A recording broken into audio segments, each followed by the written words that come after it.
Good morning, everyone. Welcome to CSAC's 2022 Legislative Conference. My name is Ed Valenzuela, Siskiyou County Supervisor and this year's CSAC President. Thanks, everyone, for coming today. In spite of the many challenges we've had over the last few years, including a pandemic, wildfires, and social unrest, we've accomplished a lot together, and will continue to accomplish more this year.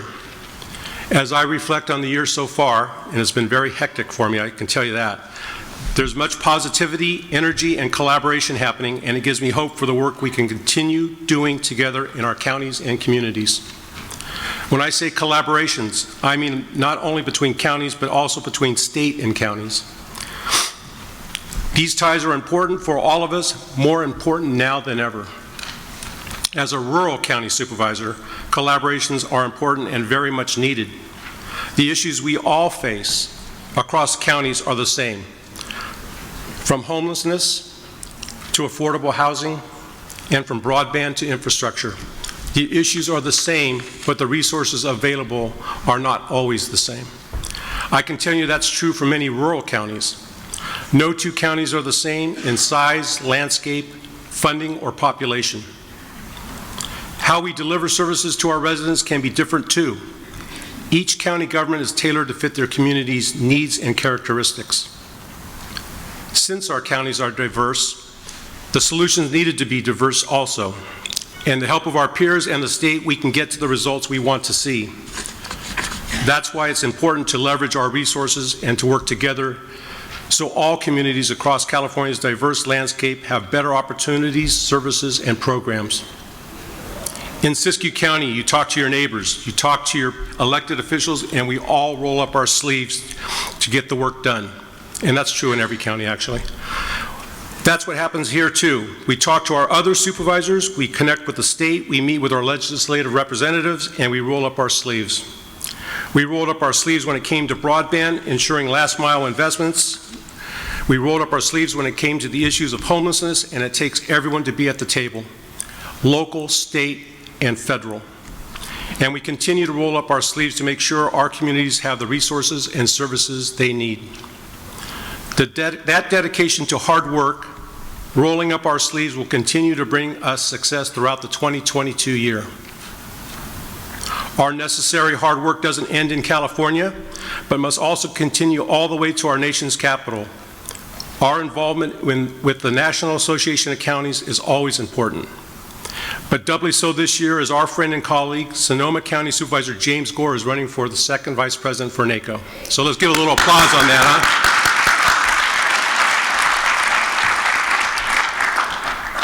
James being the past president, you know, I followed through him for a couple years. He's got that high energy. He's going to do well for us, I can assure you of that. So James, thank you for your commitment and dedication. We admire your relentless energy and passion for serving counties. He did an amazing job as the president. I always said that he's raised the bar, and I'm trying to reach it. I was trying to stay tippy-toe up there to get to it. And that's the ground truth.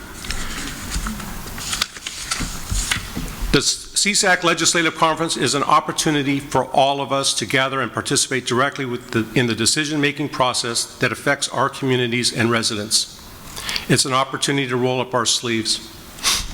Intergovernmental coordination is necessary to have the greatest impact, and the county and state relationship remains a vital part of the equation. Our combined work is pivotal in sustaining our communities. The state enacts laws and provides funding direction to counties, but it's the counties that create the tangible results for our residents. This relationship and collaboration are important to ensuring money is invested where it should, and that accountability goes hand in hand with credibility. I look forward to the discussions and collaborations with you all and our partners across the street as we move through 2022. I am proud to be part of this association and to be a public servant. I'm excited to be on this journey with you all, urban, suburban, and rural, a family of 58 strong counties. And now I'd like to introduce Executive Director Graham Knaus to say a few words. He is Executive Director Extraordinaire.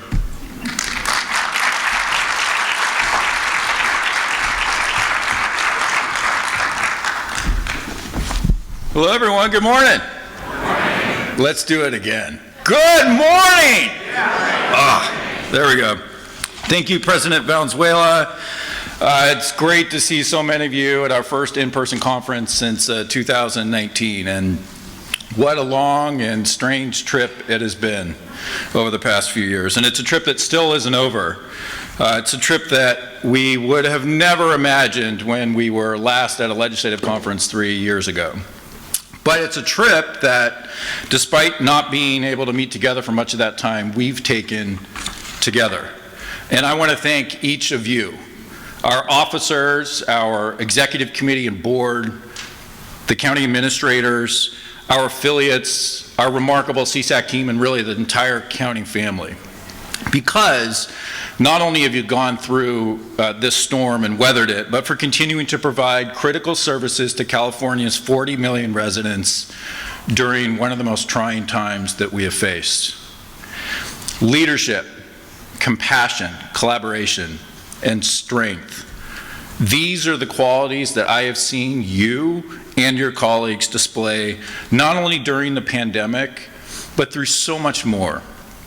Be it natural disasters, housing, wildfire, drought, broadband, and civil discourse, you have continued to fight for and protect your communities. It's within that spirit that we come together today to continue our work, to learn from each other, to test the bounds of innovation and grit, and to dance in the energy and purpose of your colleagues. I want to particularly thank our CSAC officers for their around-the-clock leadership on your behalf. We certainly face a multitude of challenges, and I can say with certainty that they have the tenacity and the vision to move priorities forward in the interest of all 58 counties. I also want to recognize your ongoing leadership. It is vital in order for us to continue to battle the challenges that we face together. CSAC is honored to represent all 58 counties, all 296 supervisors. We are honored to advocate on your behalf with clear focus to ensure that every single county in California has the resources, the authority, and the flexibility to meet the needs and priorities of its community, of your community. This partnership works because there's trust, leadership, support, which are critical to our continued success. From elevating your voices, engaging with the legislature on key bills, the push and pull with the administration's top staff, or leading the dialogue on what counties need, this partnership thrives on persistence, resilience, and determination. We pledge to match your commitment, your energy, to give support and refuge as we hold steady on our approach driven by the association's leadership. We will continue to collaborate with state leaders whenever possible. That's our preferred stance. However, we will also employ forceful advocacy and communications whenever needed to benefit your communities. Our priorities for the year focus on response, recovery, and resilience. Response to the ever-evolving political, fiscal, and policy climate. Recovery from a global pandemic, economically, socially, and mentally. Resiliency and lifting up your community. Recovery also means a commitment to seeing last year's historic investments all the way through. Investments in broadband and initial investments in public and behavioral health and others. It is you on the ground turning these investments into concrete changes in your communities. I want to speak for a moment about homelessness, which continues to be a top priority as the pandemic has only exacerbated an already untenable state. What we've learned from many of you and through extensive conversations with policymakers and others is that there will be little material progress on homelessness until there's a real comprehensive system to address it. That system begins with clear roles and responsibilities for all levels of government, not just a reliance on counties. It is imperative for the state to move from welcomed but one-time resources to an ongoing commitment of funding. It is critical that the state, counties, and cities all have clear statutory responsibility that is aligned to resources, authority, and flexibility.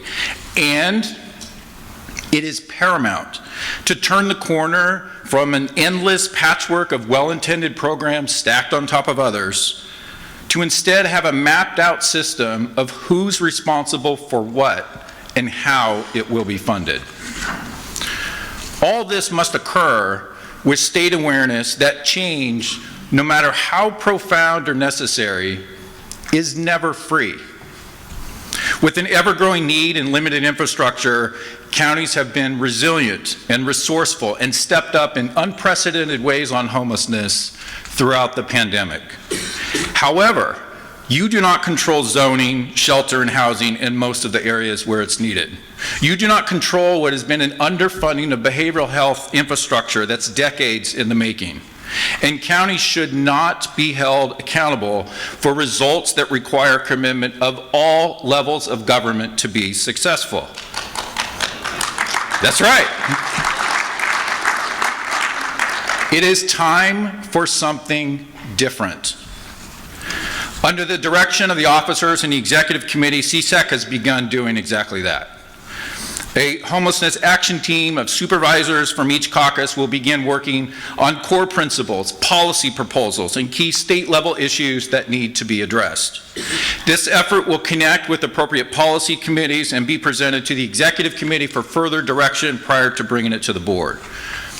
As this occurs, we will remain closely connected with our affiliate partners, which are so critical to our success.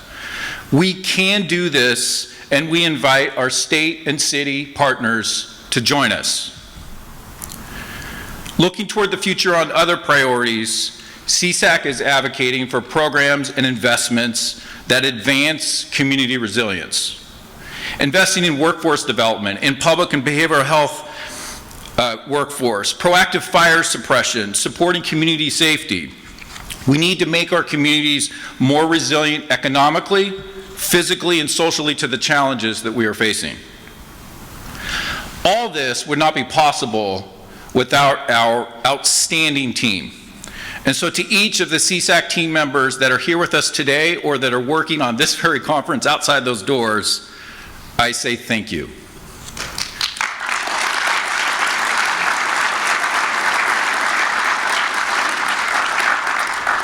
I also want to underscore that it is your commitment, your passion, it is your hard work on the ground level that drives us.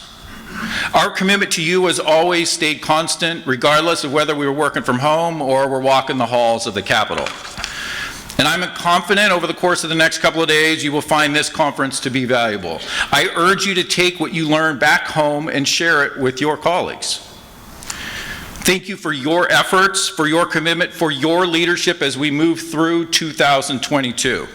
Our pledge remains to stand with you and never, ever stop fighting for your community. This is your association. We are one family. We are one voice. We are 58 strong. Thank you very much.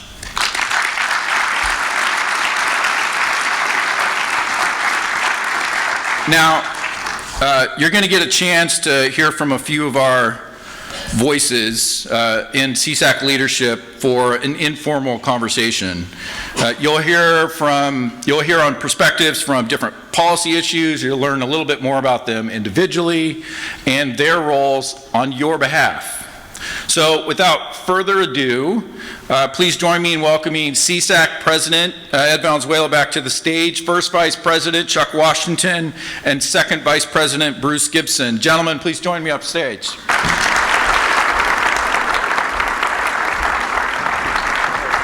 I would also like to introduce Solano County Supervisor, Executive Committee member, and CSAC Institute facilitator, Supervisor Erin Hannigan, who's going to be our moderator.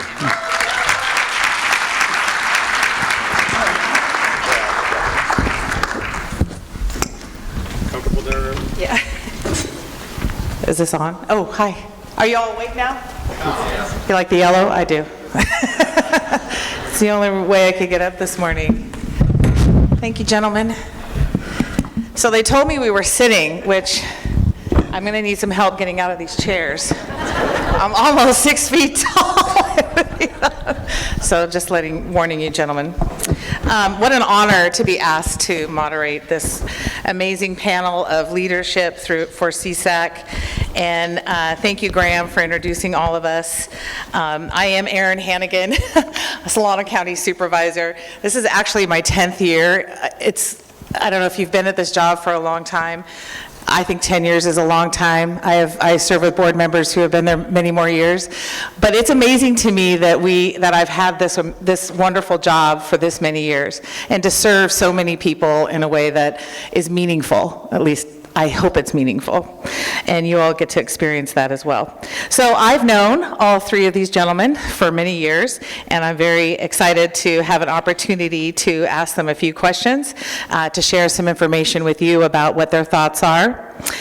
They not only serve their own counties, but all of California's 58 counties through the CSAC organization, and they help advocate for our issues at the state and national level so that our communities, programs, and services have the appropriate funding and support they need. It's critical to work with, it's critical work that needs to be done, and our officers are on the front lines. And I know this, having talked to them and heard back of these secret meetings that occur with the governor's office and other notables. So for this panel conversation, as you know, I'm going to be your moderator, and just want to ask you all, are you ready? Okay. All right. So let's start with First Vice President Chuck Washington. Supervisor, what was the most surprising thing you learned once you became a supervisor? Good question. Are there any city folks here? Because I'm going to say something that might be offensive to the city folks. I probably had about 15 years as a city councilman. While I was still doing my day job, flying for Delta, when Governor Brown appointed me to fill a vacancy on my board a little over 7 years ago, and we got to work, I realized, wow, there was a lot I didn't know. That counties do, a lot that supervisors do, and I took to calling my tenure on a city council as a hobby, because county supervisor work is good work, it's hard work, it's probably the most meaningful work I've done in my career, and that includes a stint in the Navy where I did some serious growing up, but this work as a county supervisor, I consider the most meaningful work that I've ever done in my life. And I was speaking to a state senator from the Riverside area recently, and he's looking to move into a supervisor seat in 2024. And I was telling him that, what I just said, and he said, Chuck, I already know that, because a lot of my Senate colleagues who've come from being a supervisor but got termed out have told me it was the most meaningful work that they've done. Well, thank you for that. I think that is definitely a path. Being one of the instructors for the New Supervisors Institute, we tend to have a lot of folks coming from the state legislature back into local government, and they bring a different perspective, which is refreshing. All right, President Valenzuela. Tell us a little bit about your county and why you chose to run for county supervisor. Another good question. Siskiyou County, up by the Oregon border, is the 5th largest county in Siskiyou County, or excuse me, in the state of California. It's 63% national forest, so we have, it's God's country, quite honestly. Beautiful place. I live in a small community of Mount Shasta, which is about 3,700 people. I grew up in the Bay Area, and so I know about traffic and commuting and those kind of things. And my fondest dream was to walk to and from work, which I did for 12 years. And it's a small, and so in a small community, you know everyone type thing. My lead up to being on a city council was in my small communities. I learned going to meetings, you know what's going on in your community, and I'm surprised that more people don't do that. Even in this day and age with the pandemic and Zoom meetings, we get participation, but not to the level I would have ever expected. And I learned back then that being involved means, as a constituent to show up and to know what's going on. Don't come to an agenda, which I have to continually coach and teach my constituents. When there's a decision to be made, it's already likely been made because there's a lead up to it. And so I always trying to get people more involved. Follow the agenda, ask the questions. You know, we're all elected officials, which means we are responsive to our constituents. And so I got a taste of it at the city council. It was an opportunity to run for county supervisor. I had served on the planning commission. It's been the most wonderful experience, also the worst experience at times. But, you know, the whole process has been an eye-opener, and I'm grateful to have having done that. Wonderful. Thank you, President. Really appreciate that. Well, so now we have 2 supervisors, actually 3, who started at the city, and it is a little different, isn't it? Mm-hmm. Yeah. Well, I think every elected official in this room has been in for some surprises as you went on to your job as a county supervisor, especially since you learned that counties provide such a myriad of services. I tell people the most wonderful thing about this job is every day, almost every minute, it's something different that you're working on. We're not on that factory floor with a widget after widget after widget. It's something different every single day, and I think that's what makes it exciting and challenging at the same time. So our third question, we'll start with Second Vice President Bruce Gibson. And Supervisor, you've been involved in CSAC for a number of years. And can you elaborate on the importance of getting involved in CSAC and its value to not only your county, but you as a local elected leader? And what could you say to some folks here who have yet to really put their toe in the water, if you will, to CSAC? Being involved in CSAC has been the most rewarding overall experience that I've had in 15 years in office. And it started early at New Supervisors Institute. And what I remember sitting down at that table, and a great big guy plucked in the seat next to me. That was John Morlock of Orange County. And he and I could not be more different politically. He is a good man and a good human being, and I was amazed that I figured an Orange County supervisor, my God, they must know everything already, you know, the complexity of that. But to realize that all of us face the same issues, and all of us have to struggle through the same uncertainties and the same resource constraints.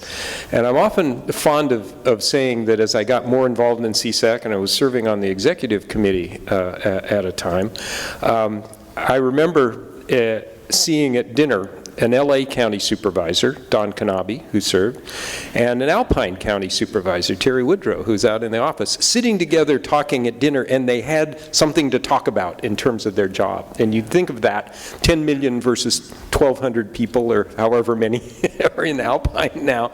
And it struck me that we share so much in common that tends to get obstructed by the political noise. And what CSAC does is it cuts through that, and it gets to the issues that are important in a practical sense. And so it's been my pleasure to meet supervisors from all over this state, to see how they deal with different issues, but to also see that we have a common commitment to serving the public. And as we've struggled through the pandemic and struggled through even more noise in the political world outside, this connection with CSAC is my mental health break as well, to come and talk to people who care about getting stuff done rather than arguing ideology is immensely valuable for me. And by extension, I think that spirit is immensely valuable for all 58 counties. Well, thank you, Bruce. I think your experience, I mean, you've been in CSAC leadership for a long time, right? You've been chair of policy committees, I want to say the Finance Corp, executive and the board. I mean, you've served in all of these different capacities. And just for those who are new and a little hesitant to dip your toe into to CSAC and our policy committees, the water is warm. We're always looking for new ideas and new folks sitting at the table and sharing, because I think that is one of the things that CSAC does, is we are a convener of ideas, of policy, of friendships, because it can be a lonely world. If I could add to that in terms of, I started chairing the Government Finance and Operations Committee back in 2009 or something like that. After I was done, they had to rename it GFA instead of GFO. And I was chair then. Yeah, what I want to, rebranding it helps. But what I want to, folks who maybe haven't been involved in the policy committees, get to know the supervisors who are participating, but get to know the staff too. The support of staff, the expertise of our staff is extraordinary, and I see staff and former staff in this audience that it's been a pleasure to work for, and that, if there's any hesitancy, you have support, and that should be a big push forward. 100%. Absolutely. All right, President Valenzuela, we're back at you. Sure. What CSAC key priorities hit close to home as they relate to your county and its unique needs? Probably the one that stands out right now is broadband. And one of the things, it was always perceived as a rural issue, and it is. It's also an urban-suburban issue, just connectivity. And, we're in a new world where broadband is needed, particularly in the education piece to it. My wife works at a small elementary school, and the lack of connectivity, weighs heavily. You probably remember I believe it's Supervisor Lejo, Monterey County, the kids in front of a Taco Bell trying to do their homework. Gratefully, we have a middle mile project going in Siskiyou County. I think the need is there. The money is not enough, but at least we're starting something on that point. I come from a telecommunications background where they broke up Ma Bell, if you remember, if those that know Ma Bell. The yellow pages? Yeah, all that stuff. And, we're just in a new paradigm. So now we have to figure out how we get that to the masses, right? And so broadband is probably the biggest thing for me individually. Well, I appreciate you brought that up. So I know many of you, probably all of your counties have a website, right? And this is the face of our county. This is the first thing that a lot of people see when they come to talk to us or to visit a department. We have to make sure, don't look at my website, it's horrific. SolanoCounty.com, it's horrible. And I've been screaming about that for 10 years. Michelle Hepner with my staff is here, and she knows my cries. But, with the shutdown, the lockdown, the 2 years of the pandemic, being able to communicate with our constituency through our website in a way that is easily accessible, the content is meaningful, and people are going to get to where they want to go is really important. So I suggest you all take a look at your website and identify maybe what needs to change. For us, it's a complete makeover. That's all I can say about that. So if I could just real quick, because broadband is a wide-ranging subject. Cybersecurity is within that, and that's becoming a real big issue. So make sure you put that on your learn about list. Right. No, absolutely. And it's an expensive issue. Yes, we need to all protect ourselves. All right, Supervisor Washington. I've always found it interesting that no matter the size of our county, and this is what Bruce was talking about, be it Alpine or Los Angeles, there's so many common challenges and priorities. Please share why it's important for counties, despite their differences, to talk with one voice on critical issues in Sacramento. Thank you, Erin. I think one of the things I learned when I came to CSAC, and my colleagues, as well as our executive director, Graham, touched on it briefly, is that when it comes to the quality of the issue, we all have the same issues that we're trying to confront. It's usually just a matter of quantity. Some folks look at an urban county, well, you guys get a lot of money, but we have a lot of people. Ed says, well, we don't get much money, but we don't have as many people.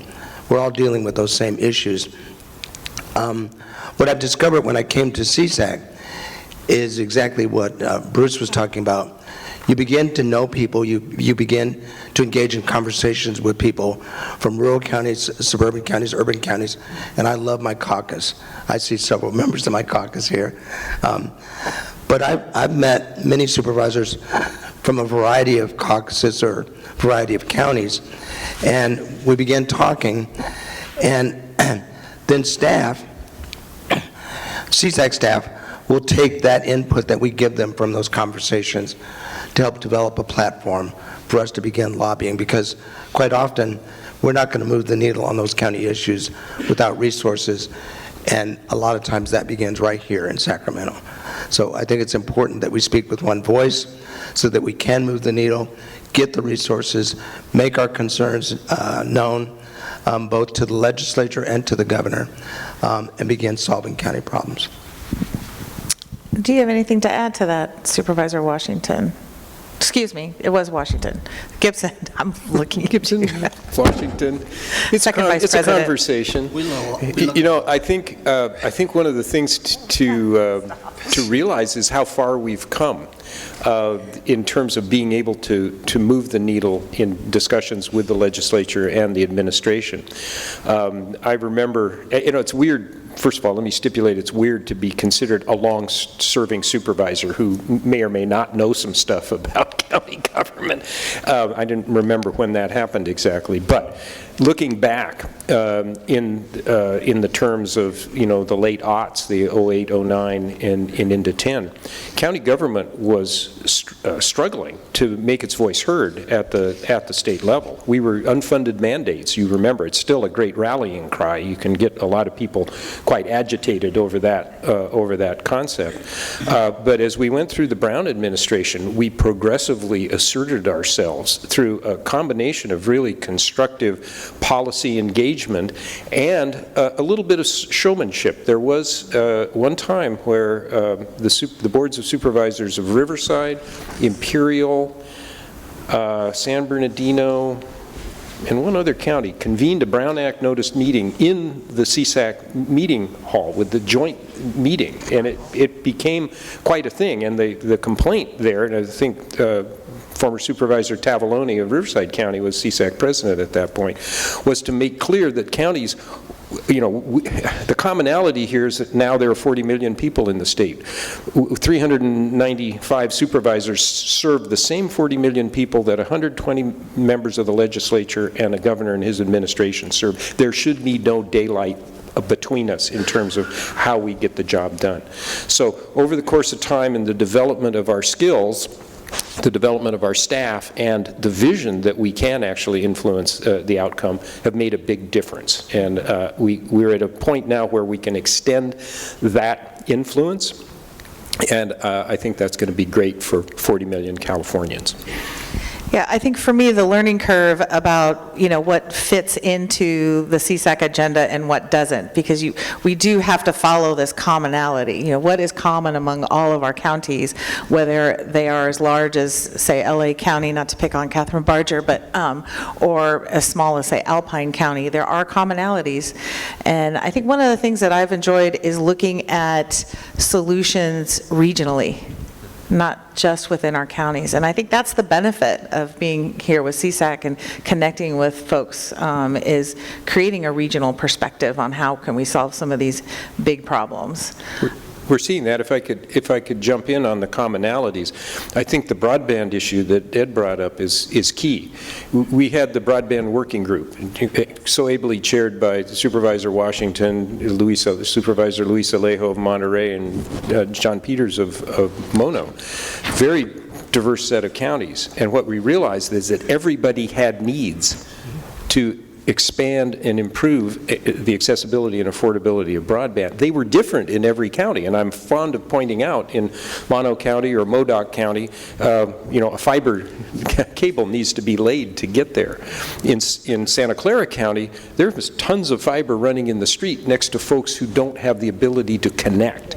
And if they could connect and afford it, they didn't necessarily have the ability to understand how to use it. And so we had all these needs, but we focused on the common need of the goal. The ultimate goal was to improve that, and when you come with that broad a portfolio of issues, it worked. It was great. You know, I'd like to add too, on a point that Bruce made earlier. I think for a lot of us, CSAC has served as a mental health break to come and discuss issues and policies with colleagues. I know for Riverside County, there were points over the last couple of years where we had some divisiveness, and I may have been a part of that. I confess. Not you. Yeah. And a little dysfunction. But coming to CSAC and hearing the stories of different supervisors from rural counties, suburban counties, urban counties, and realizing that this was a place, this was almost a safe space where we could come, we could focus on issues and policies, try to come together, and I think we've been very effective at letting our voice be heard to the governor, to the legislature, and it has made me, I think, a better supervisor to go back to my county and then realize all of us have challenges. We just need to figure out a way to manage those challenges at home. Supervisor Valenzuela, do you have anything to add to the broadband discussion or the commonalities or the convening of CSAC? You know, I think one of the things I want to touch on the CSAC and being involved with CSAC.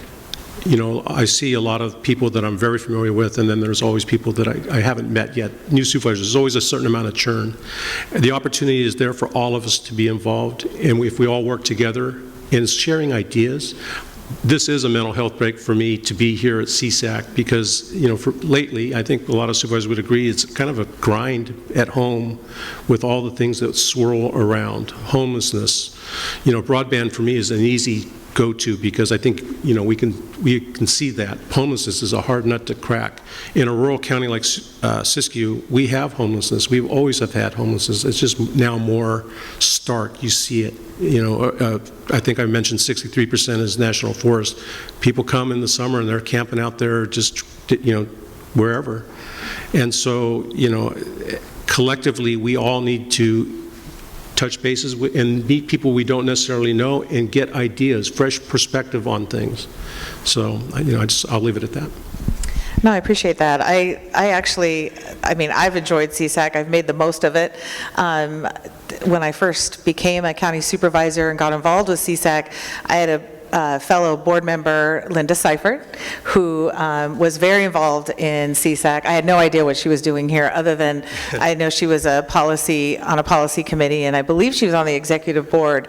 But what it did for me as one of her colleagues is it sort of blocked me from doing some of those things, except I could lead a policy committee, I could be involved in my caucus, and then I created a job for myself with the New Supervisors Institute. So all those fresh faces and new ideas, I get to see them first, and then I'll introduce them to you as they come out of their training.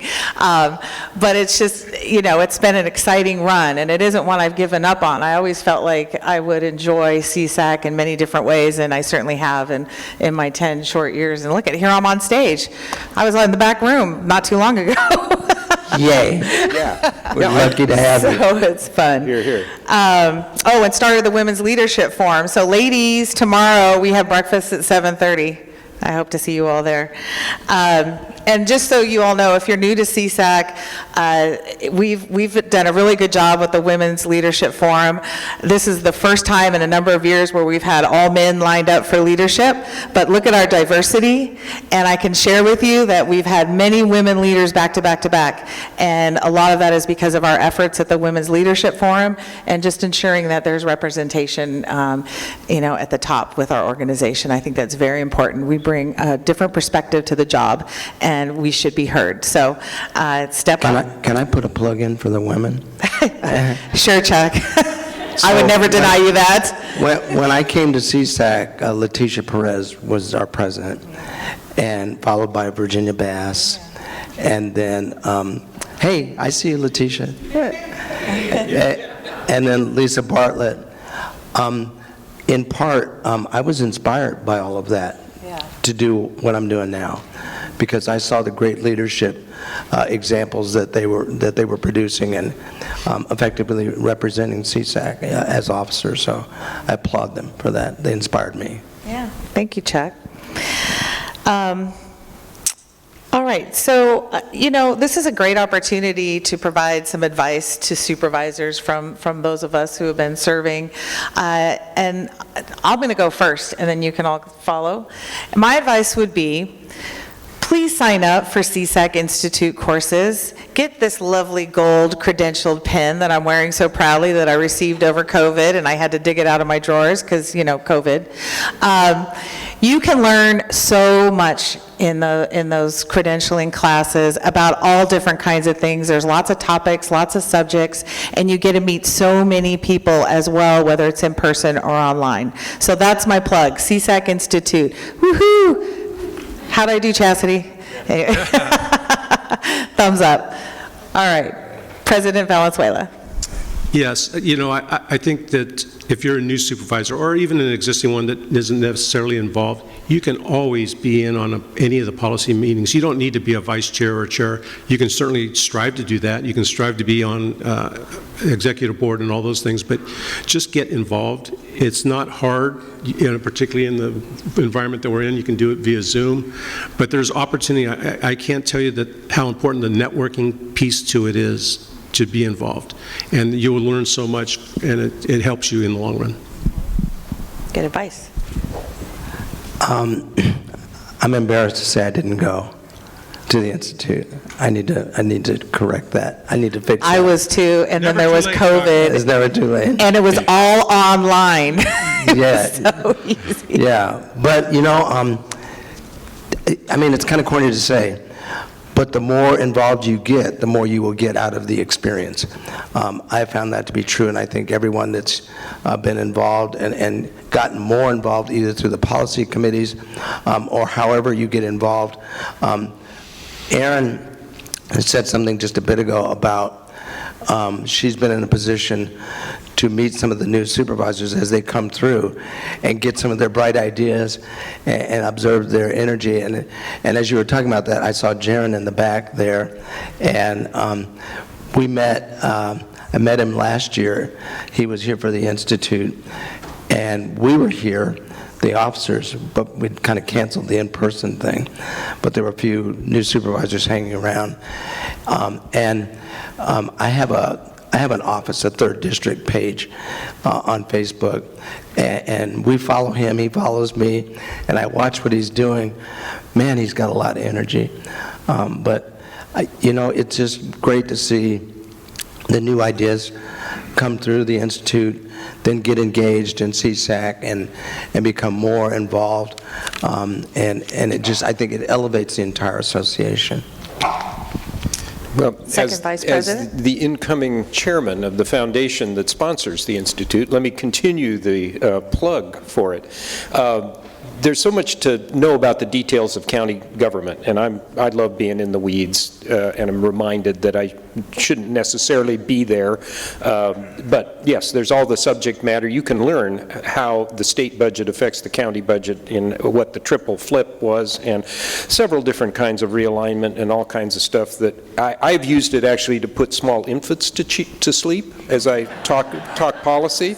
Their parents were a little bit concerned when I did that, but it worked. But the other side of that, and the last institute course I took, embarrassingly some years ago, was actually on leadership, on the nature of leadership. So it has these other skills that we employ all the time and maybe don't think about necessarily. It gives you perspectives on how to get past challenging issues, whether it's with colleagues or constituents, and I think that there's real value in that. The other thing that I noted, being the junior officer here, the officers make recommendations and the executive committee confirms leadership of our various policy committees. But what I'm always sure to point out to folks who are interested in that and may not achieve a chairmanship is that there's so much to do that we have jobs for everybody. If we look at the details of tracking a solution on homelessness or water or insurance in the wildland-urban interface, or workers' compensation or any of these other things, if you look at the breadth, go look at the CSAC platform. Our policy platform is a thick document. There's work for a whole bunch of folks, and so really encourage folks to get involved with what they care about and what interests them. Great advice. Well, thank you. And I want to thank you, President Valenzuela, First President, Vice President Chuck Washington and Second Vice President Bruce Gibson. We really appreciate your perspective on things. I hear the governor is coming, so we're going to get ready for that. And thank you so much for listening in on what's going on with leadership. Thank you, Supervisor Hannigan. You did a great job.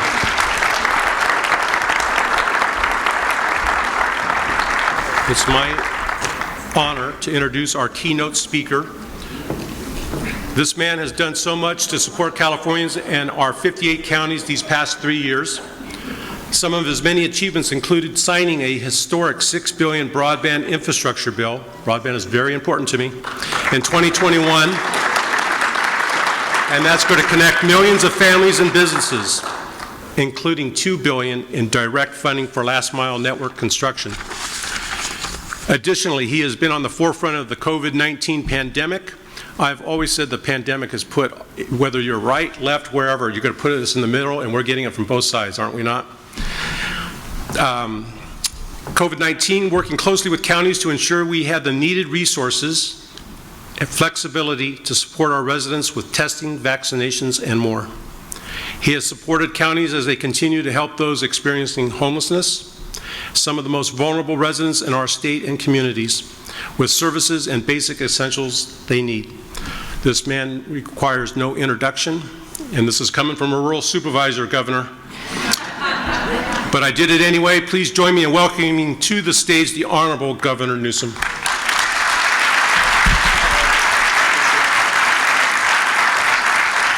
Thank you.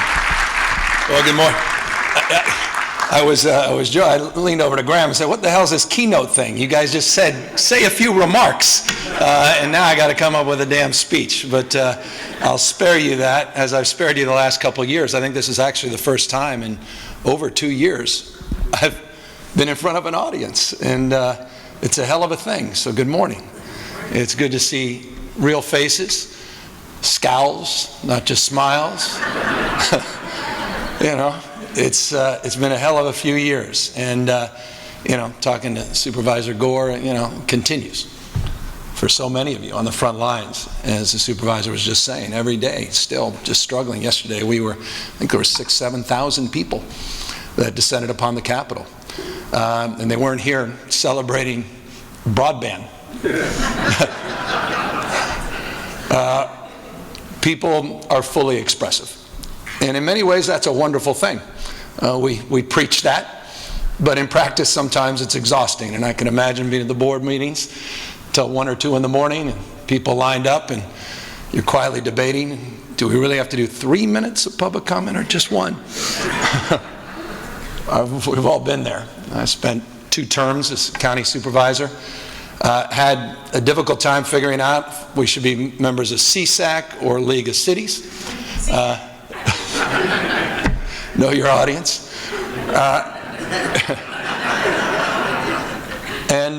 And I never realized how good we had it in San Francisco, because so many of the struggles, so many of the challenges. The first conversation we had with Graham and the team right there behind those walls was how that city and county interaction continues to be vexing and challenging, particularly on the most vexing and challenging issue, housing and homelessness.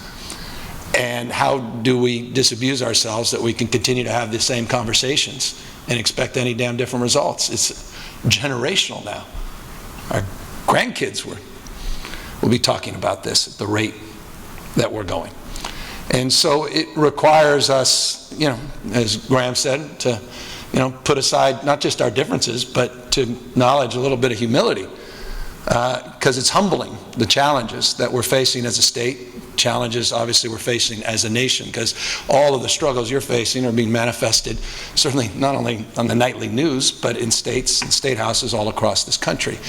So it's a hell of a time, and it's been a hell of a few years. That said, I'm really proud of the state, proud of you, proud of our resilience. We say often that a national vision is realized at the state level, a state vision is realized at the local level. Localism is determinative. At the end of the day, whatever the policies that we're preaching, you practice. You're in the how business. We're in the what and why business. You've got to deliver. You did it last year. 58,000 people. 58,000 people just in the last 18 months are off the streets because of the work you did, not the work we did. Home key, and room key, now national models, got 58,000 human beings off the streets in just the last 18 months. Now, you say that, and then you go, that can't be true. Things have never been worse. And in many respects, both things you got to hold in your hand. You say often, it's the beginning of baseball season, in politics, one thing we don't get credit for is saves. Baseball, you get credit for saves.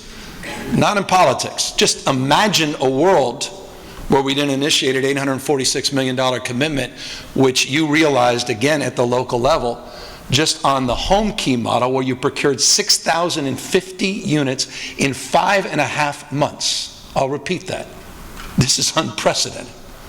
In 5.5 months, we pulled into escrow together 6,050 permanent housing units for formerly homeless individuals in the state of California. 8,000 people were served just by that model within a calendar year.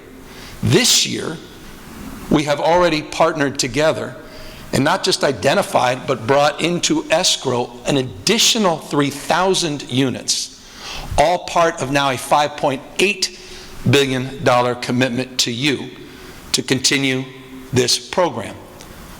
The days with respect of waiting 6, 7, 8 years, CEQA, lawsuits, CEQA, lawsuits, delays, NIMBYism for 6, 7, 846,000 a unit, as was the case in Los Angeles, for affordable housing, have to be challenged by a new paradigm.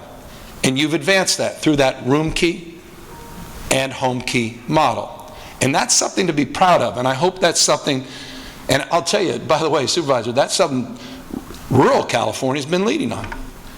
It's interesting. Some of the most innovative and progressive, not in a political sense, minded programs in this state have been initiated in parts of the state that few people would have ever imagined. In fact, some of the parts of the state that are slow on the uptake on this tend to be those big blue counties in California. I just think that's interesting. You're here. But it's not good enough. You know, the last count, and I find the PIT account kind of laughable because we've all been out there and sometimes it's raining and you want to go home a little early. Sometimes you got a big volunteer group that shows up, sometimes they don't, and the numbers always reflect that. But last year we had 161,000 people in that last count, 114,000 were unsheltered, 30,000 were severely mentally ill. We know the PIT count numbers are going to go back up this year when they all stack up and come back in. I was at Wood Encampment last Friday in Oakland. I had all my fancy department heads, or rather cabinet secretaries, they all showed up at the governor's mansion for what they thought was a little meeting, and we all got in a bus and we went down to Oakland. And we had a meeting walking through a 1-mile-long encampment. I'll repeat that, 1-mile-long encampment, the Wood encampment. Seen literally out of Mad Max. And if you think I'm exaggerating, full plumbing, wood-burning pizza ovens. I know it's 420 and you have Nikki coming up next. Full cultivation operation. It was a hell of a thing to see. And I thought I've seen a lot. I've been in many of your counties cleaning up encampments personally. I've never seen anything like this in my life. And that happened on our watch. Our watch. Not just my watch, your watch, our watch. There's an old line, society becomes how we behave. We are our behaviors. We own that. We own the people out in the streets and sidewalks. It's our responsibility. It's not Ronald Reagan's responsibility in some fictitious budget from 1967. It's not HUD's responsibility from the good old days when they were in the housing business in the 70s and 80s. It's our responsibility. And we're failing. We are failing. We are. And we got to own that. And so I challenge you. I know this is hard. We put out a different paradigm, a new pathway, a different approach to address the most vexing, and that is those that are chronically homeless, those that are self-medicating with drug and alcohol addictions, those with bipolar disorder, schizophrenia, paranoia, those on the schizophrenia spectrum that are falling through the cracks. Do you know Laura's Law? We worked so damn hard on Laura's Law. It served 218 damn people last year. Give me a break. State of 40 million people, it served 200 people.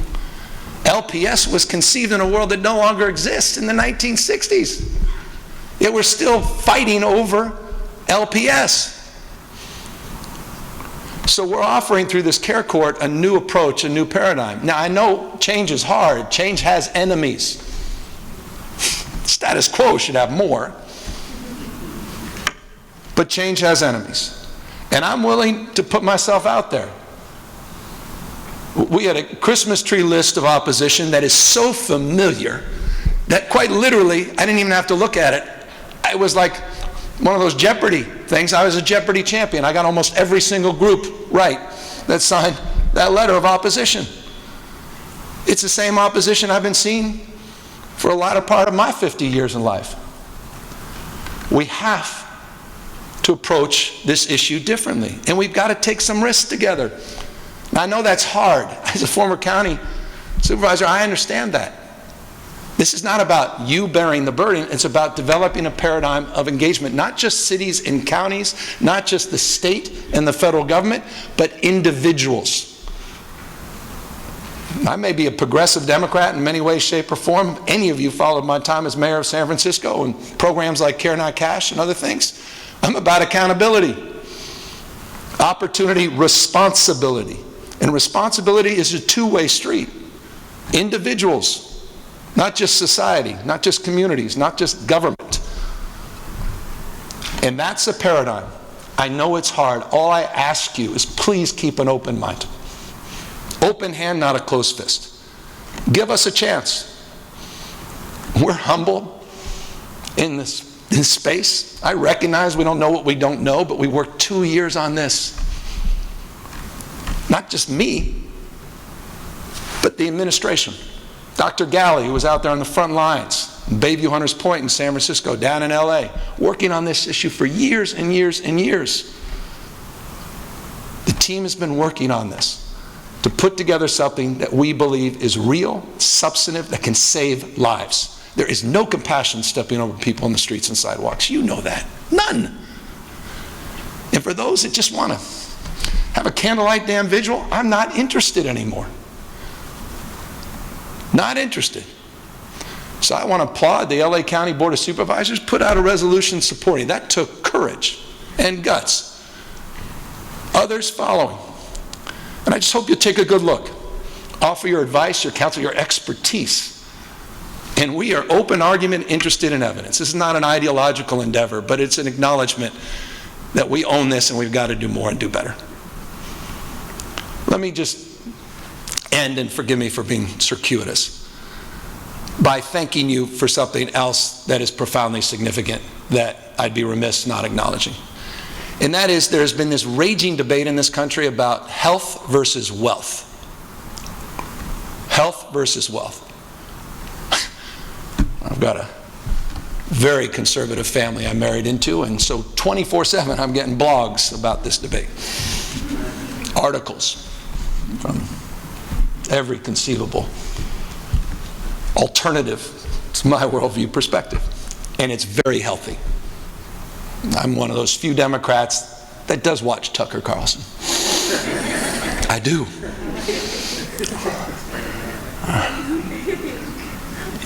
Even catch Laura Ingraham sometimes. I know. So I'm not just self-medicating with a glass of wine watching Rachel Maddow every night. So I appreciate this debate, and it's an interesting debate. And again, I just think it's interesting that the narrative, in many ways, has been won by the, I would argue, other side, not the California perspective. You lived the California perspective. And the partnerships with the state and the federal government, I want to tell you how you did. These are objective facts. There was a new detailed report that just came out, not the one that Stephen Moore, not the one that Steve Forbes put out, or Arthur Laffer. The three of them put out their version of the facts. And I know all three very well and communicated my concern about their subjective analysis. But there's something that we broadly accept. Bobby Kennedy didn't. He argued against GDP, but it is something that's broadly accepted as it relates to looking through the paradigm and prism of wealth creation. You all know this well, better than anybody. California remains the 5th largest economy in the world, and the new numbers came out in 2021, $3.36 trillion GDP, $3.36 trillion GDP. What was interesting, and for me more interestingly, was not front page of every newspaper, is California outperformed last year in wealth creation every other state in America except 2.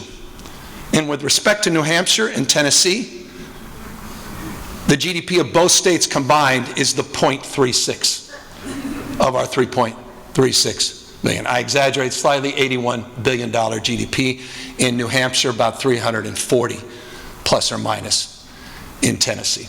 My point being, and you know this well, when you're already at this scale and size, to see growth at 7.8% last year is rather remarkable. The nation, a modest 5.7% growth. Texas, forgive me, lower than the national average. Florida, substantially lower than California. It's interesting, and you say, well, that's 2021. We're just catching up. We were a little behind. What about 2020 when you put all those damn mandates together? See those scowls coming back. Well, when we, not me, put together those health protections and measures in this state, the American economy contracted at 3.4%. That was 2020. Look it up. California, only 2.8%. California contracted at a more modest rate than the rest of the United States. Texas contracted at a much higher rate than the state of California. Florida, interestingly, tied at 2.8%. Florida, the freedom state. As long as you're not Disney or Twitter or anyone else they don't like, where that more coercive attitude comes in, my way or the highway. Forgive the editorial.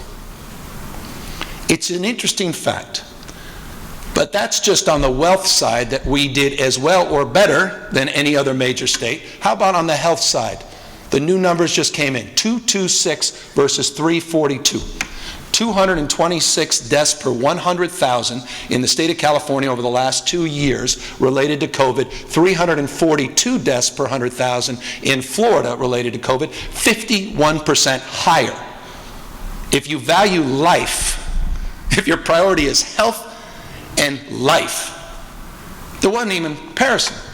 It's not even interesting. But we also valued wealth. And I think that's important for us to celebrate. You did that. We found the right balance. It wasn't easy. Not just Gore taking the heat and Fletcher and 2/3 of you in this paradigm. But it's something to be proud of. To the extent we care about life. Tens of thousands of people are alive today because of the approach you took. If we didn't take that approach, it'd be a very different paradigm. And I would argue economically we wouldn't have done as well. Now you're saying, well, what about unemployment? I hear you.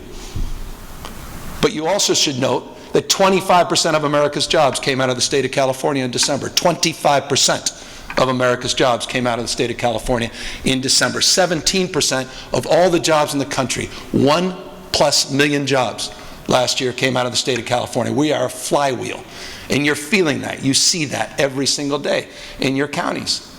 And as a consequence, we're running the biggest surpluses of any state in American history. Back to back, $76 billion operating surplus last year. This year with the May revise, I don't want to get ahead of myself. I know this is off the record. But you're going to see a number not as substantial, but hell, a number I never thought I'd see in my lifetime. Paid down 100% of the debts we inherited during the previous administration. Bond rating, highest has been in 20 years. $19.7 billion we're paying down in pension obligations using the surplus. What state has ever used $20 billion of operating surplus to pay down long-term pension obligations? Our fiscal health has never been stronger. We statutorily can't even put any more money legally in our rainy day reserve because of these constraints, constitutional and otherwise, including the GAN limit. The GAN limit is so extraordinary that last year we did the largest tax rebate in American history. A big blue Democratic state did the largest tax rebate in American history last year, close to $12 billion. And this year, we're a big raging debate you'll hear about when you go lobby, is what should be the size of this year's rebate. That's the debate. Should it just be $9 billion or $11 billion? That's a hell of a thing. That's California. Number one in factory jobs, number one in productivity, number one in global trade. 4 times as many patents came out of the state of California last year than Texas. 21% GDP in the 5 years prior to the pandemic. The fastest growing GDP of any Western democracy. That's your state. I say all this because, again, I watch Tucker Carlson.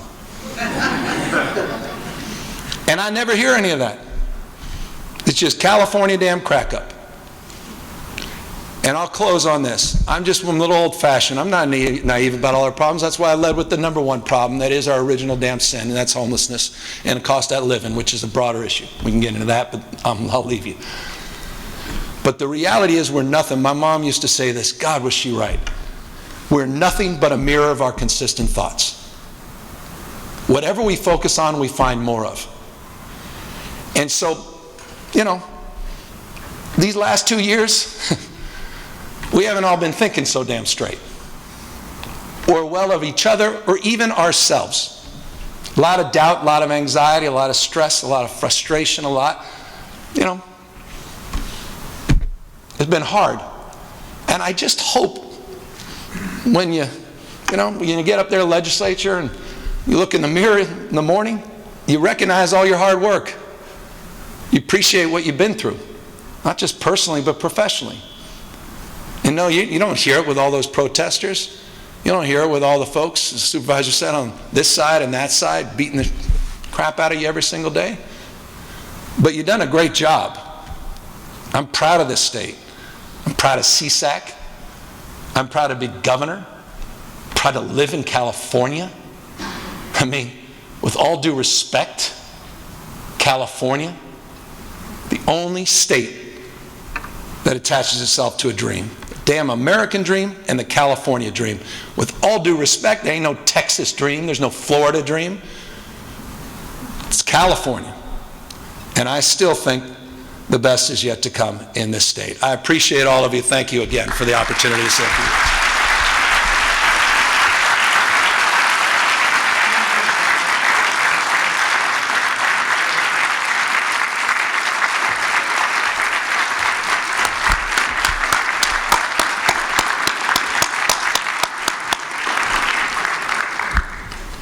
How good was that? Nothing better than a sharp, articulate, passionate man.